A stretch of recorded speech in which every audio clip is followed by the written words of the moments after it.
ఉన్న బంగారాన్ని విడిపించి ఆ రోజు ఆన్లైన్ రేటుకే మేము కొంటాం. Sharma gold company.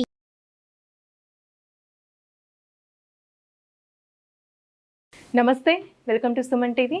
నేను మీ యామ్ని.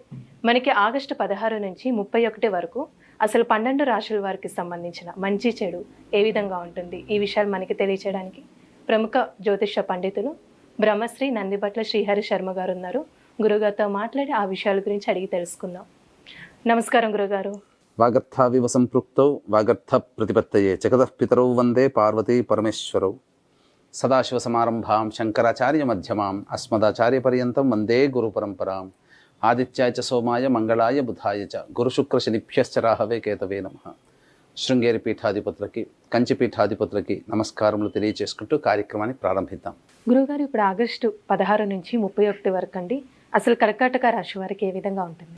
16వ తారీఖు నుంచి 37వ తారీఖు వరకు కర్కాటక రాశి వారికి ఏ విధంగా ఉండబోతుందో తెలుసుకునే ముందు గ్రహ సంచారం తెలుసుకుందాం. రాశి నుంచి 2వ స్థానంలో రవి, బుధ, శుక్రుడు, తృతీయంలో కేతువు, 9వ స్థానంలో రాహు, శని అష్టమందు వక్రీకరించి ఉండడం, అలాగే లాభస్థానమందు గురు, కుజుల యొక్క కలయిక, గ్రహాల సంచార ప్రభావము, అలాగే దైవానుగ్రహం సంపూర్ణంగా ఉన్నటువంటి కారణం చేత గత 15 రోజుల్లో ఏర్పడినటువంటి ఇబ్బందులు అనేటువంటివన్నీ కూడాను అధిగమించి చక్కటి ఆనందదాయకమైనటువంటి పరిస్థితిని ఈ యొక్క కర్కాటక రాశి వారు పొందుతారని చెప్పవచ్చు. గత 15 రోజుల్లో చాలా ఇబ్బందులు ఎదుర్కొన్నారు కదా, వాటికి ముగింపు దశగా ఈ యొక్క 16వ తారీఖు నుంచి 31వ తారీఖు వరకు ఉంటుందని చెప్పవచ్చు. అంటే ఎన్నో సమస్యలు ఎదుర్కొన్నప్పటికీ ఆ సమస్యలకి పరిష్కారం అనేటువంటిది ఈ 16 రోజుల్లో మీకు గోచరమవుతుంది.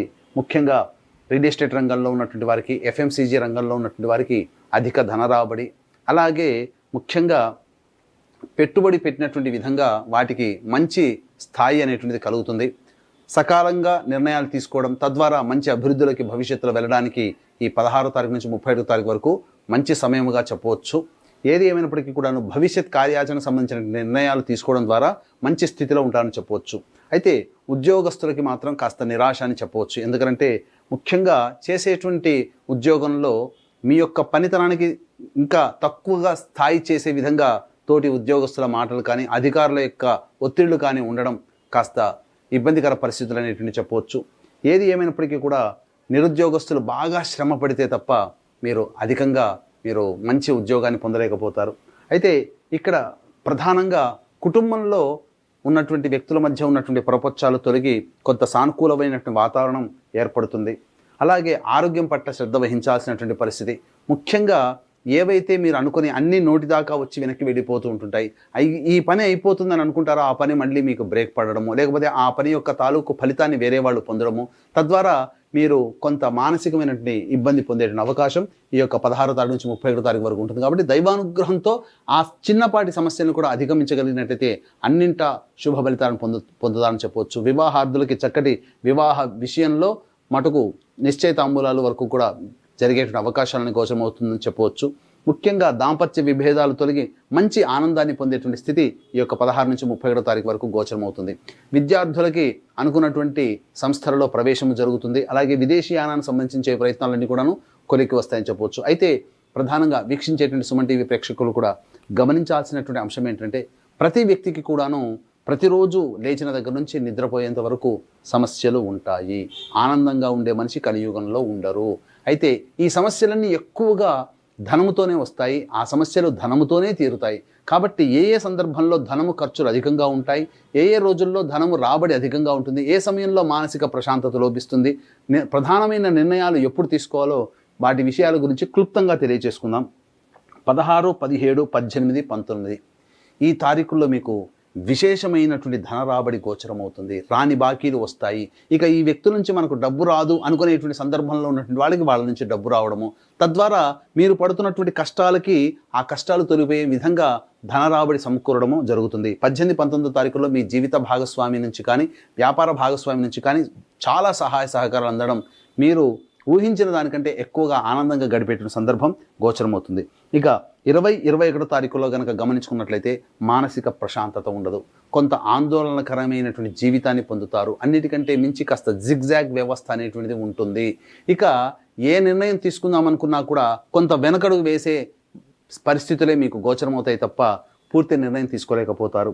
అన్నిటికంటే మించి ఆ రోజున ఖర్చులు కూడా అధికంగా ఉన్నాయి. కాబట్టి ఈ 20, 21 తారీఖుల్లో మీరు ఫ్యూచర్లో ఆల్రెడీ ఖర్చులు కనుక పెట్టుకున్నట్లయితే వాటికి సంబంధించినటువంటి ఖర్చులను తగ్గించుకోవడమో లేదా ఆ ఖర్చులను వాయిదా వేసుకోవడమో చేసుకోండి. ఎందుకనంటే మీ యొక్క జాతకరీత్యా 20-21 తారీఖుల్లో ఖర్చులు ఆ రోజున అధికంగా ఉన్నాయి. ఇక 22-23 తారీఖులో కనుక చూసుకున్నట్లయితే సంతానంతో విభేదాలు వచ్చే అవకాశాలు ఉన్నాయి. సంతానపరంగా చిక్కులు సమస్యలు పెరిగేటువంటి అవకాశాలు ఉన్నాయి కాబట్టి జాగ్రత్తలు పడండి. సంతానం మూలకంగా ఖర్చులు సమస్యలు పెరుగుతాయి. లౌక్యంతో వ్యవహరిస్తూ మీ సంతానంతో మీరు ముందడుగు వేయండి. అలాగే కోర్టు సమస్యలు కూడా ఎదుర్కొనే అవకాశాలు గోచరమవుతున్నాయని చెప్పవచ్చు. ఇక 24-25 తారీఖు 26-27 తారీఖుల్లో కనుక చూసుకున్నట్లయితే ఈ 24-25 తారీఖుల్లో మీరు చేస్తున్నటువంటి పనుల వల్ల మీ పేరు ప్రఖ్యాతులు పెరుగుతాయి. ఉద్యోగంలో ప్రమోషన్స్ కానీ తోటి ఉద్యోగస్తుల సహాయ సహకారాలు కానీ పొందడం చాలా మేలు చేస్తుందని చెప్పవచ్చు. ఇక 26-27 తారీఖుల్లో అన్ని రంగాలలో ఉన్నటువంటి వారికి ధనరాబడి అధికంగా ఉంటుంది. సంతోషకరమైనటువంటి జీవితాన్ని పొందుతారని చెప్పవచ్చు. ఇక 28, 29, 30 తారీఖులో కనుక గమనించుకున్నట్లయితే ప్రధానంగా ఈ యొక్క ఖర్చులు అధికంగా ఉంటాయి. మానసిక ప్రశాంతత లోపిస్తుంది. చిన్నపాటికి కూడా ఎక్కువగా దూర ప్రాంత ప్రయాణాలు చేయాల్సినటువంటి పరిస్థితులు గోచరమవుతున్నాయి. అలాగే ఏ పని చేద్దామనుకున్నా ఆ పనిలో మానసికంగా ఒత్తిడి ఉంటుంది తప్ప ఆ పనులు ముందుకు సాగిపోవని విషయాన్ని గమనించుకోవాలి. కాబట్టి ఈ 28, 29, 30 తారీఖుల్లో కనుక మీరు అదనంగా మీరు అప్పటికే ఆల్రెడీ మీరు ఖర్చులు కనుక పెట్టుకుంటే వాయిదా వేసుకోండి లేదా ఖర్చులు మొత్తాన్ని తగ్గించుకోండి. ఎందుకంటే ఆకస్మికంగా 28, 29, 30 తారీఖుల్లో ఖర్చులు మీకు ఎక్కువగా ఉన్నాయని చెప్పవచ్చు. ఇక 31 తారీఖుల్లో ఎన్నాళ్ళ నుంచో ఎదురు చూస్తున్నటువంటి ప్రధానమైనటువంటి పనులు కొన్ని పూర్తి చేసుకుంటారు. విందులు వినోదాలతో మీరు మీ కుటుంబ సభ్యులతో స్నేహితులతో పాల్గొంటారని చెప్పవచ్చు. తర్వాత చెప్పొచ్చేది ఏంటంటే 20, 21 తారీఖులు 28, 29, 30 తారీఖుల్లో మీరు ఖర్చులను అదుపులో పెట్టుకోండి. మానసికంగా ప్రశాంతత ఉండదు కాబట్టి ప్రధానమైన జీవితానికి సంబంధించిన ప్రధానమైన నిర్ణయాలు మీరు తీసుకోకపోవడమే మంచిదనే విషయాన్ని గమనించుకోవాలి. కాబట్టి వీక్షించేటువంటి ప్రేక్షకుల్లో కూడా ఈ యొక్క పవిత్రమైనటువంటి శ్రావణ మాసంలో 17వ తారీఖు రోజున 31వ తారీఖు రోజున 2 శని త్రయోదశులు వచ్చాయి. కాబట్టి మనం ఇప్పుడు అనుభవిస్తున్నటువంటి సమస్యలకి కారణం కర్మదోషం. కాబట్టి గత జన్మ కర్మదోష నివారణకి కర్మదోష నివారణ హోమాదులు వృషభ, మిథున, కర్కాటక, సింహతుల, వృశ్చిక, మకర, కుంభమీన రాశిలో జన్మించిన వారికి, ముఖ్యంగా కర్కాటక రాశి వారికి అష్టమ శని కాబట్టి ఈ యొక్క శనిదోష పరిహారార్థమే శనీశ్వర హోమం, అఘోర పాశుపత మంత్ర హోమంతో పాటు విద్య, వివాహ, ఉద్యోగ, దాంపత్య, అనారోగ్య సమస్యల నివారణకి 18 రకాల హోమాదులు కేవలం 1500 రూపాయల రుసుముకి రెండిట్లో నమోదు చేసుకున్నట్టయితే మీకు 3000 అవుతుంది. అలాగే సంవత్సరం పొడుగుతా ఒక్కొక్క నెల ఒక్కొక్క పుణ్యక్షేత్రంలో మా ఆధ్వర్యంలో జరిగే కార్యక్రమాల్లో మీ కుటుంబ సభ్యుల గోత్రనామాలు కూడా నమోదు చేసుకోవచ్చు. అవకాశం ఉన్న వాళ్ళు కార్యక్రమ తదనంతరం కాంటాక్ట్ చేసి పూర్తి వివరాలు తెలుసుకోండి. గురుగారు, ఇప్పుడు కర్కాటక రాశి వారికి అండి ఎలాంటి పరిహారం చేసుకుంటే మంచిది? కర్కాటక రాశి వారికి ప్రధానంగా దశరథ ప్రోక్తమైనటువంటి శని స్తోత్రము, అలాగే కాలభైరవాష్టక పారాయణం రోజుకి 3 సార్లు చదవడం, దశరథ ప్రోక్త శని స్తోత్రము 8 సార్లు చదవడం చేసుకున్నట్లయితే చాలా మటుకు సమస్యలన్నీ కూడాను మనకు తెలియకుండానే వెనక్కి వెళ్ళిపోతాయని చెప్పవచ్చు. గురుగారు, ఇప్పుడు ఆగస్టు 16 నుంచి 31 వరకు అండి అసలు కర్కాటక రాశి వారికి ఏ విధంగా ఉంటుంది, ఎలాంటి పరిహారం చేసుకోవాలి, ఈ విషయాలు మాకు తెలియజేసినందుకు ధన్యవాదాలండి. సర్వం శ్రీ ఉమామహేశ్వర పరబ్రహ్మార్పణమస్తు. సుమన్ టీవీలో మీ పర్సనల్ అండ్ బిజినెస్ ప్రమోషన్స్ కోసం కింది నెంబర్కి కాంటాక్ట్ చేయండి.